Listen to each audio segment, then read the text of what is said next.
An example of family conflict would be addressing their bad use of bad language. Should I have just ignored it, or was I right to show my disapproval? No, that sounds very, very, very, very evangelical. Is that the right word? I don't want to say Christian, because it's not what I mean. I really don't. I really know. I really am personally aware that there are good Christians out there. It's just a word that happens to roll off the tongue for bad things. There are really good Christians, Catholics, Protestants, people out there, Mormons and Jehovah's Witnesses. But there's something in there that's nothing to do with Christianity. So what is it? Is it evangelism or proselytism? What's the word? Zealous. Zealous? No. Overzealous? What do you call it when you try to impress your views on other people? Anyone? I think you're right. Zealotry, I think you call it. Zealotry. I mean, first of all, there's no such thing as bad words. They're just words. There was a monk once who went around calling his friends Wasala. I think Wasala was it? Which is a word that means dog. It doesn't mean dog, but it's equivalent to in English how these people call each other, hey dog. Wasala, I believe it was the word was wasala, and it means like servant or yeah, like a very low class person. But it was because he was just used to referring to people in that way, and so they went to the Buddha and they said, "Look, this guy's calling us wasala. This is really insulting." And the Buddha said, "Well, that's just the way it's just Vahara. It's just the words that he uses." So it's a pretty good example of overreacting, because even if there was something good about disapproving of other people's behavior, I wouldn't say it's a good example of what should be disapproved of. But as you'll probably learn the hard way, generally no good comes from disapproving at all anyway.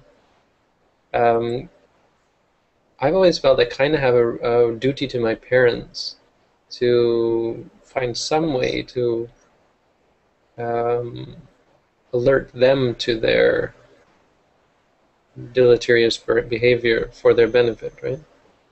But other members of the family I've never felt that way towards. I don't think it's held up by the Buddha's teaching, and I don't think it's really logical to think that we have some kind of, just because we were born before the person, or because we have the same blood as the person, the same gene pool or whatever, that we have any reason to admonish them. They're not our students. They didn't ask for our teachings. So even when they're doing bad deeds, it's not our. First of all, it's not our duty. Second of all, it's not helpful. The disapproval of other people's bad deeds, the open disapproval, is rarely, if ever, unless they're your students and they really, really trust you, it's rarely beneficial. Even if they're your students, unless they are really I would like to say advanced or special people, they tend to get very, very lose faith very, very quickly when you start criticizing them. So except in special cases, criticism is very dangerous. So showing your disapproval, no, that's really, really a bad idea. You have to show your happiness. It's like the fight that you have to fight and that you have to win is who's happier.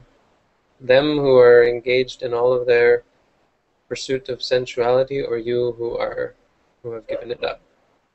And if you're not happier, if they're the ones sitting around cussing and swearing and enjoying it, and you're all on their back about it, right? You're not winning, you're losing. You're losing the happiness battle. They're happier than you are, or yeah, they are happier. You're like miserable. That was the big problem for me, is that I was miserable. I knew I was doing the right thing, but I was like, this is like tough as nails. It was the hardest thing that I'd ever done, of course, um, and so that kind of clicked with me at one point, and I said, I can't win this battle. I can't prove to my family that what I'm doing is well. I can't convince them that what I'm doing is right because I'm not happy. I know that what I'm doing is right, but sorry, I wouldn't say miserable, but really struggling, because there's no question that I totally the suffering that I'd had before, after finding meditation and realizing the path, it was incredibly liberating, right? This is the meditation is the way to go, but it was still like, this is not easy for me. I have all these conflicting desires and emotions that I really don't want and have to work to get rid of. But I knew um, there was no question that this is the right path, of course, right? But until you get to the point where you're actually able to express it, when you're fighting with these things, there's very little you can do to convince other people. So if you've gained happiness in meditation, the only way to convince people that you have gained that meditation is the better way, or your way is the better way, is to show them and to give them proof that it is the better way. Because if your path leads you to be judgmental and disapproving, it's not really appealing, is it? It's not really how anyone else would ever wish to be.